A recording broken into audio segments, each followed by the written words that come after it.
যদি বিপ্লব করতে হয় তাহলে একটা জাতির মনস্তত্ত্বকে পরিবর্তনের জন্য কালচারাল রিভলিউশন দরকার। আর কোনো জাতিকে যদি গোলামীর জিঞ্জিরে আবদ্ধ রাখতে হয় তাহলে সে জাতির সর্বপ্রথম তাকে সাংস্কৃতিক আগ্রাসন দিয়ে, কালচারাল হিজিমনি দিয়ে সে জাতিকে ক্লজ করে ফেলতে হবে। এরপরে সে জাতির মনস্তত্ত্বকে ধ্বংস করে দিতে হবে। এই অঞ্চলে যখন দ্রাবিড়রা ছিল, দ্রাবিড়দের হটিয়ে দিয়ে যখন আর্যরা এই অঞ্চল পর্যন্ত এসেছিল, করতোয়া নদীর তীরবর্তী এলাকাগুলোতে এসে তারা যখন দেখলো এই বঙ্গপ্রদেশে প্রবেশের ক্ষেত্রে সবচেয়ে বড় প্রতিবন্ধকতা হচ্ছে 700 থেকে 800 খরস্রোতা এই নদীগুলো। একটা নদী পার হয়ে আরেকটা নদীর কাছে গেলেই আমরা সীমানা পার হতে বাধার সম্মুখীন হতে পারি। এই ক্ষেত্রে তারা করতোয়া নদী উত্তরবঙ্গের ওইখানে তাদের ঘাঁটি গাড়লো। ব্রাহ্মণরা ওইখানে যারা বসবাস করতো সেখানে তারা একতাবদ্ধ হয়ে আর্যদের তারা তাদের ধর্ম প্রচারের জন্য সর্বপ্রথম কালচারাল রিভলিউশনের ডাক তারা দিয়েছে। এবং ধীরে ধীরে এই অঞ্চলে তারা প্রবেশ করে বৌদ্ধ ধর্মাবলম্বী অন্যান্য ধর্মাবলম্বীদেরকে তারা তাদের ধর্মের দিকে দীক্ষিত করা, তারা কালচারাল একটা পরিবর্তন করে তারা গৌতম বুদ্ধের ছবি পর্যন্ত হিন্দুদের যে সিস্টেম সেই সিস্টেমে তারা ডেভেলপ করে তাদের ধর্মকে মাঝে মাঝে কিছু কিছু রং চং দিয়ে কনভার্ট করার জন্য তারা চেষ্টা করেছে। যখন কালচারালি তারা মানুষের মনস্তত্ত্বের মধ্যে প্রবেশ করতে পারলো তখন সারাশি অভিযান তারা প্রেরণ করে এই টোটাল এরিয়াগুলোকে আর্যরা দখল করে নিয়েছে। এটা আমাদের গোলামীর জিঞ্জিরে আবদ্ধ করার পূর্বতন হিস্ট্রি। যদিও এই আর্যদের হাত থেকে দীর্ঘ লড়াই সংগ্রাম করে এই ভূখণ্ড বারবার আজাদির স্বাদ পেয়েছে, বারবার তারা মুক্তির স্বাদ পাওয়ার পরেও এই আজাদির স্বাদ থেকে তাদেরকে আবার গোলামীর জিঞ্জিরে আবদ্ধ করা হয়েছিল। আমরা এই গোলামীর জিঞ্জির থেকে রক্ষা পাওয়ার জন্য শত শত বছরের ইতিহাস সাক্ষী। 1500-1600 বছরের ইতিহাস যদি আপনারা ঘাটেন তাহলে দেখবেন এই ইতিহাসের মধ্যে 400-500 বছর পর পরই একটা বড় ধরনের রিভলিউশন সংগঠিত হয়েছে, রক্ত ঝরেছে, জীবন দিয়েছে, এরপরেও তারা পিছপা হয় নাই। এই অঞ্চলের মানুষের ভেতর থেকে এই অঞ্চলের প্রাচ্যের সংস্কৃতি ঋদ্ধ সমৃদ্ধ পুষ্ট এই অঞ্চলের সংস্কৃতিগুলোকে বিদরিত করে দেওয়ার জন্য যখন 1757 সালে ইংরেজরা এই অঞ্চল প্রথম দখল করে নিল, দখল করার পরে তাদের প্রথম টার্গেট ছিল এই অঞ্চলের মানুষের কালচারাল, ভাষাগত এবং একেবারে চিন্তাগত একটা পরিবর্তন ঘটানোর জন্য এখানে শিক্ষার আমূল পরিবর্তন সংগঠিত করে দিতে হবে। তারা সেটা করার আগে যেটা করেছিল, এই অঞ্চলে মক্তবের শিক্ষা ব্যবস্থা ছিল এবং ব্রিটিশরা যখন এই অঞ্চল মুসলমানদের কাছ থেকে, স্বাধীন সুলতানদের কাছ থেকে এখান থেকে দখল করেছিল, নারকীয় হত্যাকাণ্ড তারা চালিয়েছিল। সর্বশেষ মোগল সম্রাটের সামনে সকালবেলা খাবারের ট্রে নিয়ে আসছে, সেই ট্রের মধ্যে তার 2 ছেলের আর 1 কন্যা সন্তানের মাথা মস্তক কাটা অবস্থায় ট্রেতে করে ঢেকে নিয়ে এসে মুঘল সম্রাটের সামনে তারা পেশ করছে। এমন নারকীয় তাণ্ডব তারা চালিয়েছিল। এরপর তারা এখানে ক্ষমতা দখল করার পরে তারা বাংলার মানুষদেরকে পছন্দ করতো না। এখানের ঢাকা এবং মুর্শিদাবাদ যেটা আমাদের রাজধানী ছিল, এই রাজধানীকে শিফট করে কলকাতা নগরী তারা গড়ে তুলেছিল। এই কলকাতা নগরী ছিল তৎকালীন সময়ের সবচেয়ে অনুন্নত এবং একেবারে অন্ধকার যুগে নিমজ্জিত একটা শহর। ব্রিটিশদের যোগাযোগের সুবিধার জন্য এই অঞ্চলকে গড়ে তোলা তাদের জন্য দরকার ছিল। তারা ঢাকা থেকে এবং মুর্শিদাবাদ থেকে সকল সম্পদ দিয়ে কলকাতা নগরীতে শিফট করলো। 8-10 বছরের ব্যবধানে কলকাতা তাদের উপযোগী করে গড়ে তুললো, ঢাকা এবং মুর্শিদাবাদকে তারা ফেলে দিল। এরপরে একটি কৃত্রিম সংকট তারা তৈরি করেছিল 1769 সালে। এখানে তারা যত ফসল উৎপাদিত হয়েছে সব ফসল তারা কিনে নিল। এরপরে একই কৃষকের কাছে ওই ফসল আবার কয়েক গুণ দামে তারা যখন বিক্রি করলো, এর মধ্য দিয়ে ন্যাচারাল ডিজাস্টার আর ম্যানমেড ডিজাস্টার এটা মিলে 1770 সালে একটা বড় দুর্যোগ এই অঞ্চলে সংগঠিত হয়েছে, যেটাকে শিল্পাচার্য জয়নুল আবেদিন তার প্রকাশ করেছিল 76-এর মনোত্তর হিসেবে। 1770 সালে 1176 সালে এই দুর্ঘটনা ঘটেছে, যেখানে ব্রিটিশদের নথিপত্র থেকে জানা যায় প্রায় 1/3 মানুষ সেখানে মৃত্যুবরণ করেছিল। ব্রিটিশদের নথিপত্রে লেখা আছে 1,55,00,000 মানুষ সেখানে মৃত্যুবরণ করেছিল। আর বেসরকারি হিসেব অনুযায়ী এখানে প্রায় 2 কোটি মানুষ সেদিন অনাহারে না খেতে পেরে মৃত্যুবরণ করেছিল। যারা জীবিত ছিল নিউট্রিশনের অভাবে তারাও ধুকে ধুকে জীবন পার করছিল। এটা হচ্ছে আমরা বঙ্গদেশের ইতিহাস। এখান থেকে মুক্তি পাওয়ার জন্য আজাদির সন্তানেরা তখন লড়াই করেছিল।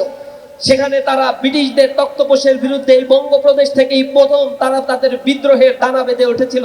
তারা বিপ্লবী স্লোগান দিয়েছিল, পরিবর্তনের ডাক মানুষের কর্ণকুহরে পৌঁছে দেওয়ার জন্য তারা আজাদির ডাক দিয়েছিল। সে আজাদির নেতৃত্ব ছিল ফকির মজনু শাহ, যিনি অল্প কিছু মানুষ নিয়ে এই আন্দোলনের সূত্রপাত ঘটিয়েছিলেন।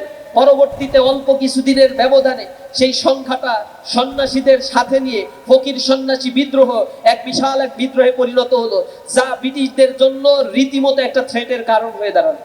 তারা রেড টেররের তালিকায় ফকির মজনু শাহর নাম লিখে ফেললো, তাকে হত্যা করার জন্য অভিযান প্রেরণ করলো। ফকির মজনু শাহ সহ বিপ্লবীদেরকে নিশ্চিহ্ন করার জন্য তখন অভিযান প্রেরণ করা হয়েছিল, তাদেরকে হত্যা করা হয়েছিল, কিন্তু বিপ্লবী চেতনা মরে যায় নাই। যুগে যুগে এই বিপ্লবীরা বেঁচে থাকে। তারই পথ ধরে হাজী শরীয়তুল্লাহ দুদু মিয়া, এই অঞ্চলে তাদের জন্ম হয়েছিল। তারা আজাদির সন্তানেরা লড়াই করে গিয়েছে। 1757 সালে সিপাহী বিদ্রোহ হয়েছিল। এর পরবর্তী দীর্ঘ সময় ধরে গোলামীর জিনজিরের মধ্যে এই বাংলার মানুষকে আবদ্ধ রাখা হয়েছিল, রানীর শাসন স্থাপন করা হয়েছিল। শুধু রানীর শাসন দেয়া হয় নাই, এখানে আইন পরিবর্তন করা হয়েছিল। এবং এখন পর্যন্ত ব্রিটিশ যে আইন আমরা পড়াশোনা করি, যে আইনে আমাদের বিচার করা হয়, এগুলো সব 1906 সাল, 1908 সাল, এরপরে 1867-68 এই সময়ে এই বেয়ার অ্যাক্ট গুলো তৈরি করা হয়েছে, যার উপরে ভিত্তি করে স্বাধীন বাংলাদেশেও এখনো পর্যন্ত বিচার কার্য, আইন, আদালত, অ্যাডমিনিস্ট্রেশন, জুডিশিয়ারি সবকিছু পরিচালিত হচ্ছে। এই ব্যবস্থাপনা আমাদের দাসত্বের জিনজিরা আবদ্ধ করে রেখেছে। এই গোলামি থেকে আমরা মুক্ত হতে পারি নাই। আর দ্বিতীয় হচ্ছে, আমাদের শিক্ষা ব্যবস্থাকে ভঙ্গুর করে দিয়ে আমার তরুণ প্রজন্ম, নতুন প্রজন্ম, উদীয়মান তরুণ প্রজন্মকে ধ্বংস করে দেওয়ার জন্য সকল মেকানিজম তারা তৈরি করেছিল। এর সাথে যুক্ত হয়েছে দীর্ঘ সময়ের ভারতীয় আধিপত্যবাদের একটি নীল নকশা। ভারতীয় আধিপত্যবাদ যখন আমাদের সাথে 1947 সালে দেশ বিভক্ত হওয়ার কথা ছিল, তখন বাংলার এই অঞ্চলের মানুষেরা স্বাধীনতা চেয়েছিল। স্বাধীনতার বিরুদ্ধে সবচেয়ে শক্তিশালী অবস্থান সেদিন নিয়েছিল জওহরলাল নেহরু, গান্ধী, বল্লভভাই প্যাটেল। এই তিনজন মিটিং এ বসে বলেছিল যে না, আমরা বাংলাকে স্বাধীন দেখতে চাই না, বাংলা স্বাধীন হবে না, বাংলা একটা প্রদেশ থাকবে।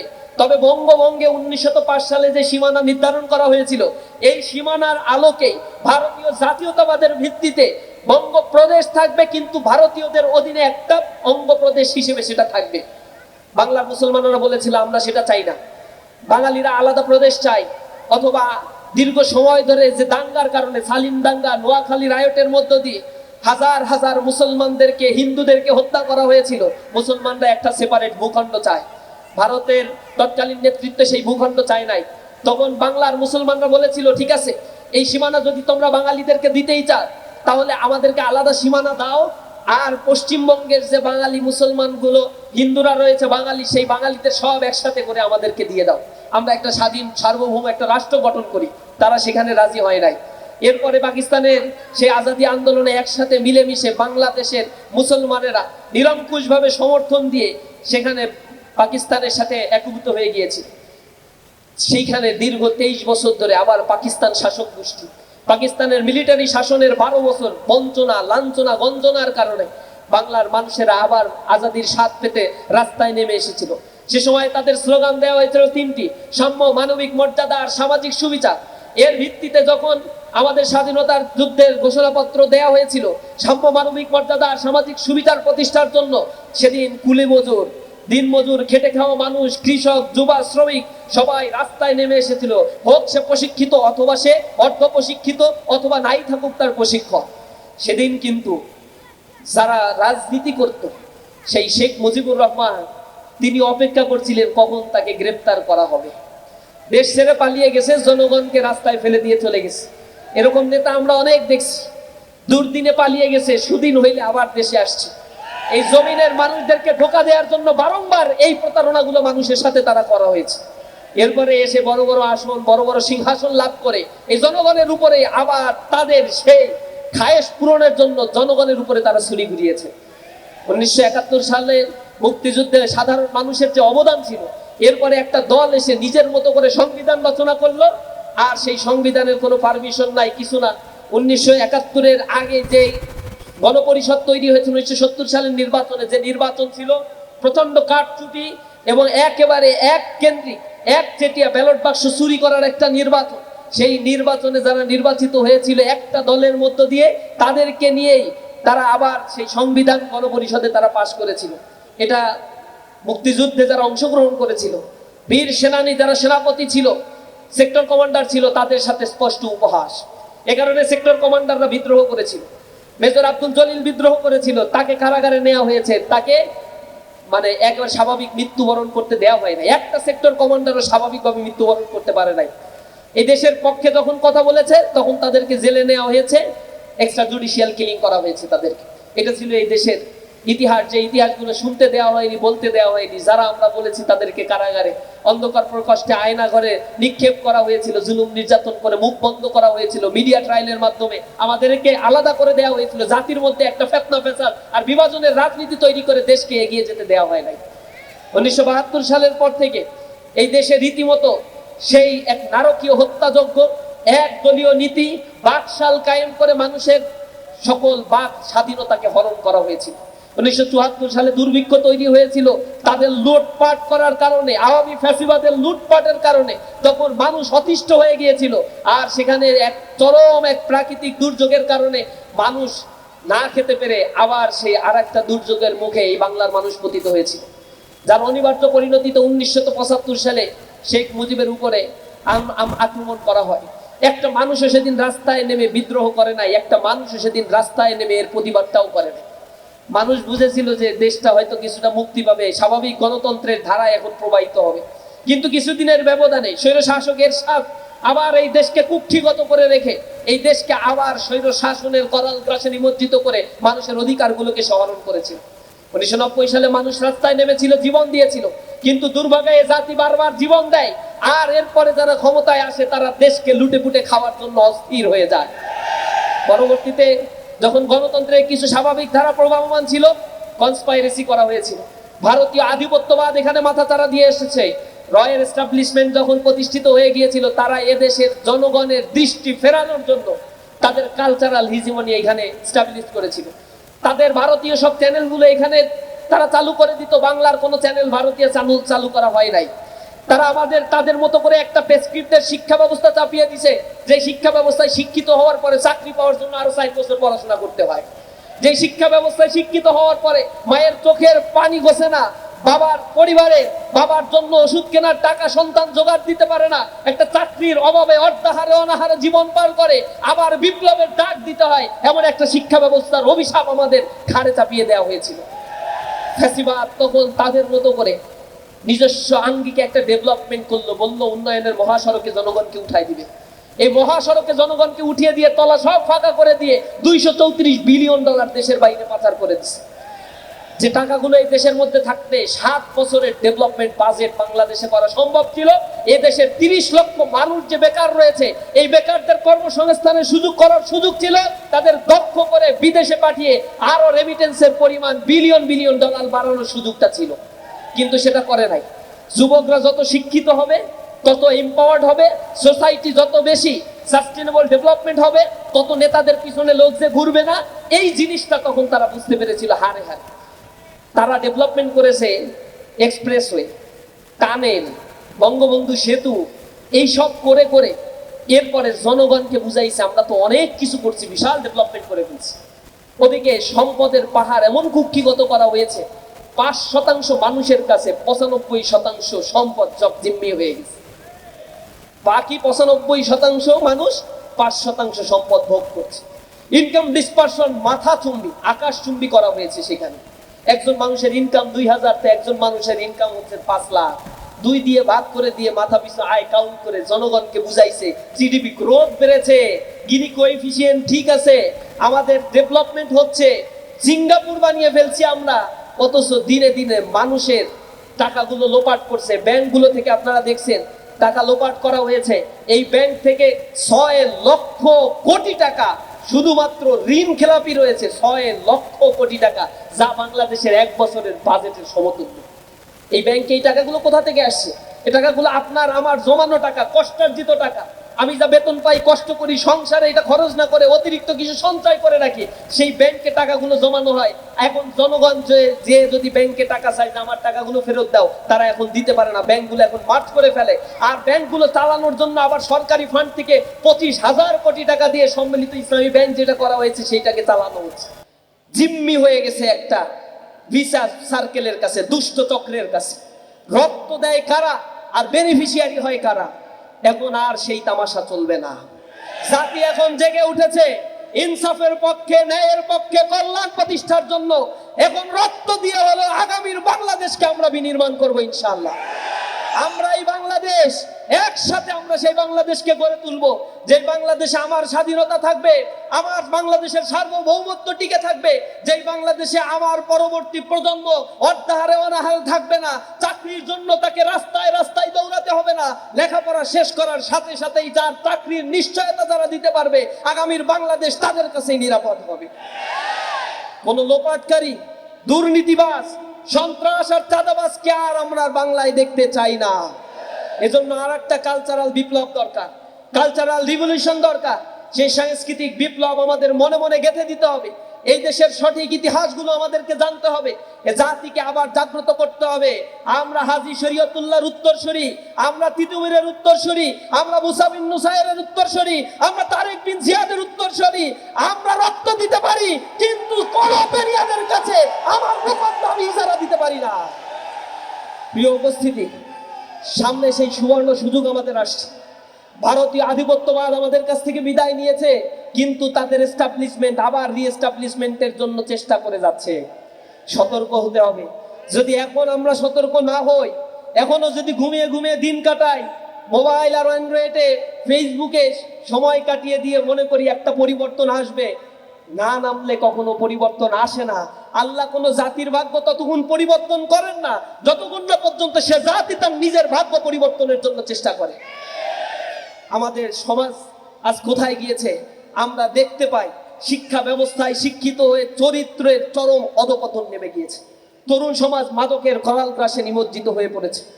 স্কুল, কলেজ, ইউনিভার্সিটিতে পড়া 50% অধিক যুবক আজ মাদকে আসক্ত হয়ে পড়েছে। বাবা মা ক্রন্দন করে, আমাদের কাছে এসে অসহায় আত্মসমর্পণ করে বলে, আমার ছেলেটাকে তুমি একটু দেখো, আমার মেয়েটাকে একটু দেখো। মাদকে আজকে শেষ হয়ে যাচ্ছে, বাবা মার কথা শুনছে না, একটা সার্কেল তৈরি হয়ে যাচ্ছে, লেখাপড়া করছে না, অনলাইনে আসক্ত হয়ে পড়ছে, কিশোর গ্যাংয়ের সাথে যুক্ত হয়ে যাচ্ছে। এই সমাজ ব্যবস্থা তো আমরা চাই নাই। আমার সন্তানকে তোমরা হেফাজত করো।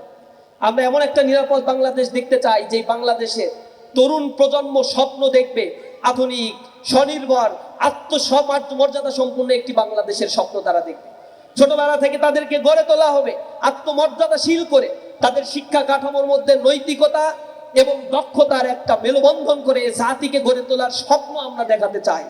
আমরা বাংলাদেশের মানুষের মর্যাদা দিতে চাই। স্বাস্থ্য খাতে যে ধরনের দুর্নীতি আর লোপাট করা হচ্ছে, আমরা টিআইবির রিপোর্টে দেখেছি, সেখানে 75% মানুষ বলেছে সরকারি হাসপাতালে চিকিৎসা নিতে গেলে সরকারি হাসপাতালগুলোতে তাদেরকে ঘুষ দিতে হয়। কল্পনা করতে পারেন, সরকারের হাসপাতাল চলে আপনার ট্যাক্সের টাকায়, ওইখানে গিয়ে যে কাজটা করাবেন সেইখানেও আবার ঘুষের তদবির করতে হয়। ইনশাআল্লাহ জামাত ইসলামী ক্ষমতায় আসলে এই ঘুষখোররায় ওই দিন রাতে তওবা করে সব হজে যাওয়ার লাইন ধরবে। দেখবে ওমরার টিকিট 1 বছরে খুঁজে পাবেন না, আপনারা সব তওবা করতে যাবে। সাদাবাজরা ওই দিনই স্থান ত্যাগ করে বলবে যে আমরা তো আগে নামাজ পড়তাম, আমার বাবা পীর সাহেব ছিল, আমার বাবা অমুক দরবারের মুরিদ ছিল, এগুলো আমাদের কিছুই করা লাগবে না, এমনিই করবে। জনগণ যে পিটান শুরু করবে যে এখন তোমাদের দিন শেষ, এখন বাংলাদেশ হবে মর্যাদাশীল। বাংলাদেশের প্রতিটি যুবক লেখাপড়া শেষ করে যদি উদ্যোক্তা হতে চায়, জামাত ইসলামী তাকে বিনা সুদে, বিনা মুনাফা নিয়ে তাদেরকে ঋণ দেবে, তাদের প্রশিক্ষিত করবে, কর্মসংস্থান করবে, হাইটেক পার্ক ডেভেলপ করবে, মানুষের চিকিৎসা সেবা, উন্নত চিকিৎসা সেবার জন্য 64টা জেলায় হাসপাতাল তৈরি করবে, যে হাসপাতালে করাপশন ফ্রি চিকিৎসা সেবা দেওয়া হবে। বাংলাদেশের মানুষকে বিদেশে দিয়ে চিকিৎসা নিতে হবে না। যত ধরনের দুষ্ট চক্র আছে সব বিসিআর সার্কেলগুলোকে ভেঙে দিয়ে এক নতুন আত্মমর্যাদাশীল মানবিক বাংলাদেশ গড়ে তোলার স্বপ্ন আমাদেরকে দেখাচ্ছে আজ দাঁড়িপাল্লা মার্কা। ইনসাফের এই প্রতীকের জন্য আমাদেরকে এখন খাটতে হবে, আমাদের যেতে হবে মানুষের দ্বারে দ্বারে। আমরা হব ভোর বিহানে পাখির কলরব, জাগিয়ে দেব ঘুমিয়ে থাকা মানুষগুলো সব। আমরা মানুষগুলোকে জাগিয়ে তুলব। তোমরা এখন আর মানুষের কাছে বিক্রি হয়ে যেও না। যে কার্ডের ফাঁদে পড়ছো, এই কার্ড 2022 সালে আওয়ামী লীগ দিছিল। তার আগে তারা ক্ষমতায় আসার জন্য বলছিল 10 টাকা দরে চাল, 5 টাকায় কাঁচা জাল, ঘরে ঘরে চাকরি দিছে কিছু। এই প্রলোভন দেখে ক্ষমতায় আসার পরে জনগণকে বলছে রেস্ট নাও, এখন আর ভোট দেয়া লাগবে না, রাতে অন্যরা ভোট দিয়ে দেবে, এত কষ্ট করার কি দরকার, আসি আমরা, তোমরা থাকো। এরপরে তারা 22 সালে কার্ড চালু করছিল, টিসিবির কার্ড 1 কোটি কার্ড দেওয়া হয়েছে, 32 লক্ষ কার্ডই সেখানে অকেজে ছিল, অব্যবস্থাপনার মধ্যে ছিল। 62-68 লক্ষ কার্ড যেগুলো দেওয়া হয়েছে এগুলো চ্যানেলে গেছে সব ইউনিয়ন পরিষদের আওয়ামী লীগের নেতার হাতে। এই কার্ড দিতে গিয়ে আরো 100, 200, 500, 700, 800 টাকা করে চাঁদা জমা দিতে হইতো। আমি আবার দেখলাম গতদিন নিউজে এখন একটা ফ্যামিলি কার্ড, ডেমো একটা ফ্যামিলি কার্ড দেওয়া হচ্ছে, ওইটা দিতে গিয়েও নাকি 100 টাকা করে নিচ্ছে আবার। তা আমার তো মনে হয় যে 4 কোটি কার্ড দিতে চাইছে তারা, ওই 4 কোটি লোকের আল্লাহর কাছে তওবা করা উচিত, কারণ ওই কার্ড দেখে দেখে সামনের দিন চাঁদা দিতে হবে, তাদের কার্ডধারীদেরকে চাঁদা দিয়ে এরপরে কার্ড রিনিউ করে নিতে হবে। টাকা নেওয়া তো দূরের কথা, পরে বলবে ছেড়ে দে মা কাইন্দে বাস। এই প্রলোভনের ভিতরে না পড়ে আমরা বলছি এটা কোনো সলিউশন হতে পারে না একটা রাষ্ট্রে। একটা রাষ্ট্রের জনগণের কাছে একটা স্মার্ট কার্ড থাকবে, সে নাগরিক সকল সুযোগ সুবিধা পাবে, যেটা চায়নায় রয়েছে, সিঙ্গাপুরে রয়েছে, হংকংয়ে রয়েছে, সুইডেনে রয়েছে, ডেনমার্কে রয়েছে। নাগরিক কার্ড একটাই থাকবে, সবাই সমান অধিকার প্রাপ্ত হবে এই রাষ্ট্রে। এটা সাংবিধানিক অধিকার আমার। একটা কার্ড আমার কাছে থাকবে, এই কার্ডের ব্যাপারে জামাত ইসলাম বলছে যারা 5 বছরের নিচে যে শিশুরা আছে তাদের চিকিৎসা ফ্রি হবে, 60 বছরের ঊর্ধ্বে যারা চলে যাবে তাদের চিকিৎসা সেবাও ফ্রি করে দেবে জামাত ইসলাম। ওই একটা নাগরিক কার্ড তার কাছে থাকলেই হবে।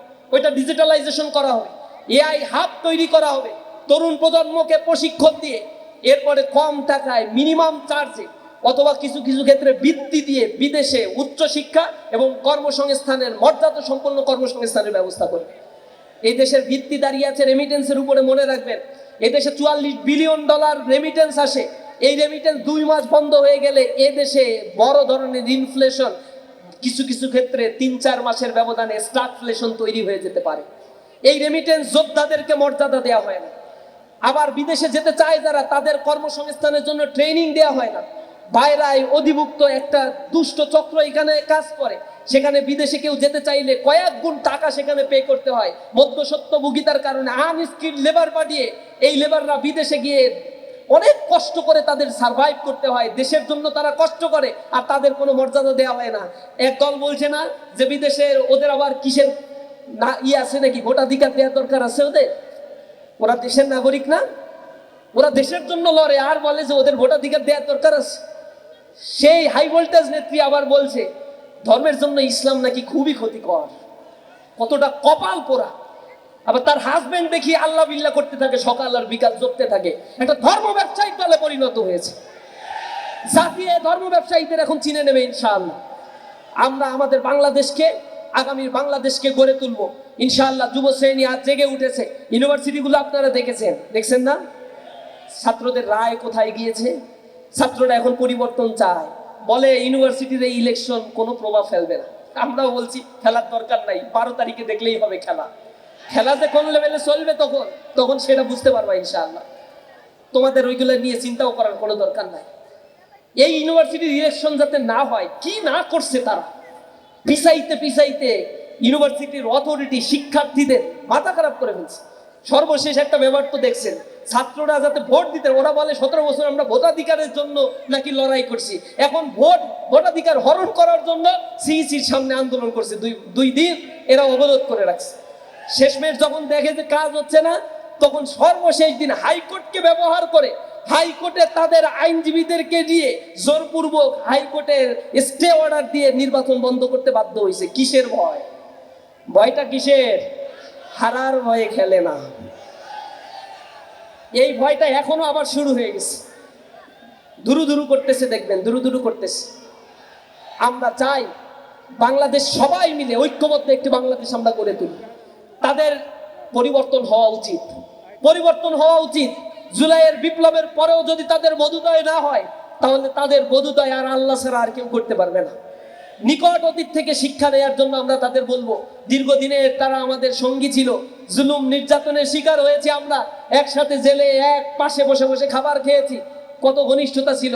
কিন্তু ক্ষমতার মোহ তাদেরকে আবার সেই নষ্ট পথে নিয়ে যাচ্ছে। অন্য কেউ তাদেরকে হয়তো প্রলোভন দেখাচ্ছে। আমরা বলবো সোজা পথে আসেন। জনগণ যদি আপনাদের ম্যান্ডেট দেয়, আমরা ঐক্যবদ্ধভাবে সবাই মিলে এই বাংলাদেশকে গড়বো, কারণ আপনি আমি সবাই এই বাংলাদেশেরই নাগরিক। সুতরাং সামনের দিনের জন্য আমরা সবাই প্রস্তুতি নিব। যারা পালিয়ে গিয়েছে এরা এখনো দেশের মধ্যে, তাদের দোসররা আছে, জুডিশিয়ারিতে, অ্যাডমিনিস্ট্রেশনে, ডিফেন্স ফোর্সে আছে। এদেরকে প্রতিহত করতে রাস্তায় দাঁড়িয়ে থাকতে হবে। ফুলিতেছে তরি, দুলিতেছে তরি, ফুলিতেছে জল, ভুলিতেছে মাঝি পথ, ছিড়িয়াছে পাল, কে ধরিবে হাল, আছে কার হিম্মত। কে এত জোয়ান হও আগুয়ান, হাকিছে ভবিষ্যৎ, এ তুফান ভারী, দিতে হবে পারি, নিতে হবে তরি পার। আমরা এই তুফান ভারী পথে আমরা তরি পার করবই। আমাদের কণ্টকাকীর্ণ পথকে আমরা আমাদের দুর্জয় সাহস দিয়ে রুখে দেবো ইনশাআল্লাহ। সবাইকে আগামীর বাংলাদেশ গড়ে তোলার উদাত্ত আহ্বান জানিয়ে আমার কথা শেষ করছি। আসসালামু আলাইকুম রহমতুল্লাহি ওয়া বারাকাতুহু।